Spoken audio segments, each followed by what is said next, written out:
Assalamualaikum, jumpa lagi di bagian kedua pembincangan pasal roh dan korin dan jasad. Oke.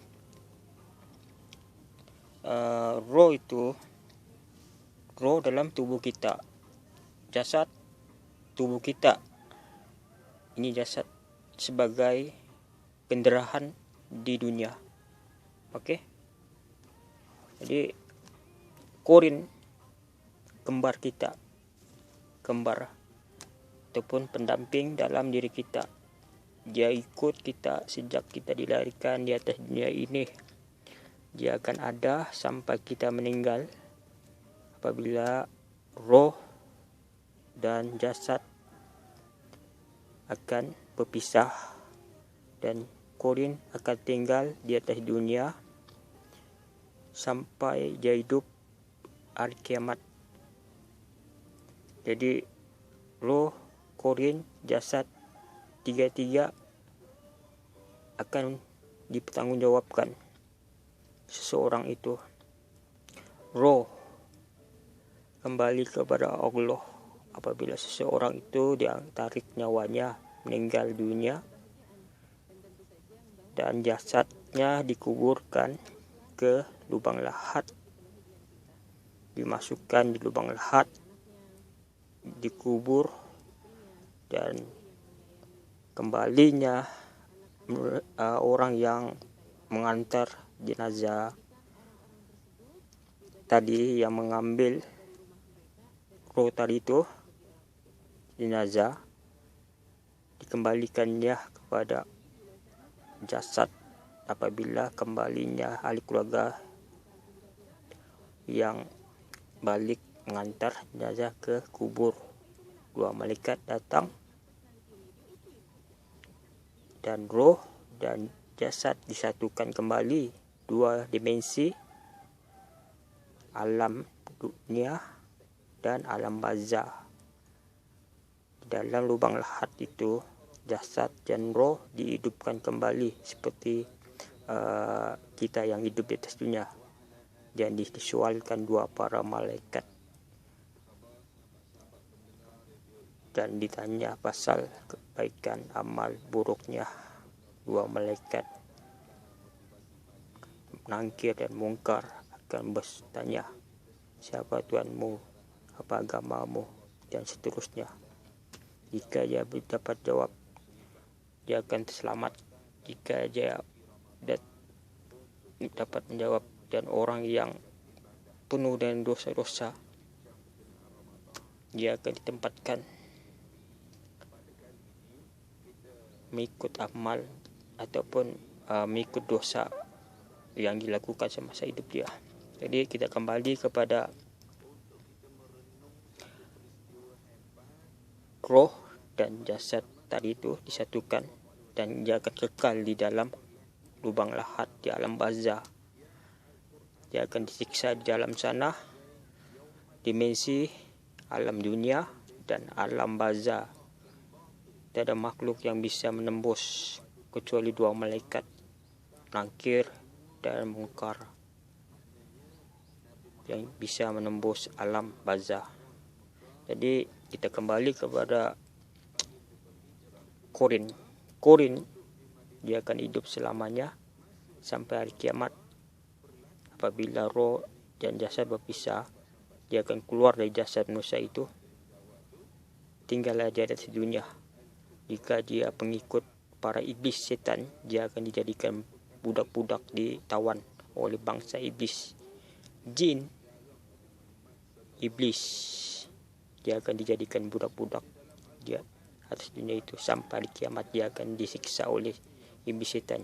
Sebelum itu dia disiksa, dijadikan budak-budak iblis. Itu baru dunia. Apabila jadi hari kiamat nanti di akhirat, dia akan dua kali akan disiksa Allah. Korin. Oke. Itu korin. Jadi itu beda korin, roh, jasad. Apabila roh, jasad disiksa, disatukan kembali, umpama kita hidup di atas dunia, roh kita ditarik, kita meninggal. Apabila kita masuk dalam lubang lahat, roh kita dikembalikan, dihidupkan di alam barzah. Di situ kita akan disiksa, ataupun jika kita orang yang baik, kita akan selamat dimasukkan ke surga. Jika kita orang yang jahat, kita akan dimasukkan neraka. Di lubang lahat itu bisa menjadi taman-taman surga kita seluas mata memandang, dan juga bisa menjadi api neraka diimpit tubuh kita selama-lamanya sampai hari kiamat jika kita orang yang jahat. Dan jika kita orang yang baik, kubur itu bisa menjadi cahaya ataupun lubang-lubang surga untuk sementara kita, sambil kita menunggu hari kiamat. Dan juga kita akan kekal di sana sementara sampai kiamat. Jadi itu bezanya. Jadi sang Korin akan ditawan oleh bangsa-bangsa iblis setan semasa seseorang itu hidup di atas dunia. Dia bersekutu sama, buat perjanjian sama iblis setan, dan apabila dia mati, Korin dia ditawan oleh bangsa iblis setan. Jasad roh dikembalikan oleh Allah ke alam barzah. Bagaimana yang proses yang tadi saya katakan. Jadi sekarang beza dia dimensi. Hukuman Korin akan diterima apabila sampai hari kiamat. Dia akan menerima azab kedua kalinya di akhirat. Jadi azab pertama, jika dia bukan bersekutu dengan bangsa iblis, dia akan ke alam Korin. Jadi tapi jika dia bersekutu sama bangsa-bangsa iblis, dia akan jadi budak-budak iblis setan. Korin akan ditawan. Sebab Korin ini bisa menembus alam iblis setan. Ini Korin bisa pendamping kita.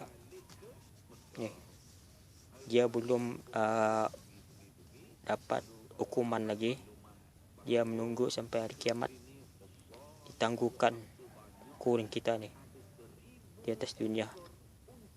Jika dia bersekutu sama manusia itu, jika dia bersekutu sama iblis masa dia hidup, jasad roh dia ambil Allah, dan Korin tinggal diambil oleh iblis setan, dijadikan budak-budak, disiksa oleh iblis setan di alam iblis sana. Oke, kita paham sudah? Itulah pemahaman ataupun pengetahuan yang saya dapat, info-info.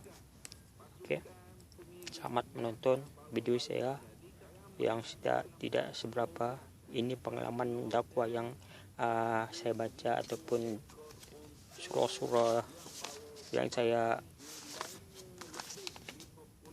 ketahui. Oke, semoga kita dijauhi dari kejahatan dan dilindungi oleh Allah Ta'ala selalu, dan jauhilah dari kejahatan, dan selalulah ingat Allah, dan selalulah meminta kepada Allah dengan kepada iblis. Karena apabila kita meninggal nanti, roh kita akan disiksa, jasad kita pun disiksa, dan Korin kita pun ditawan oleh bangsa iblis. Oke, jadi kita jauhilah dari kesyirikan, mempersekutukan iblis.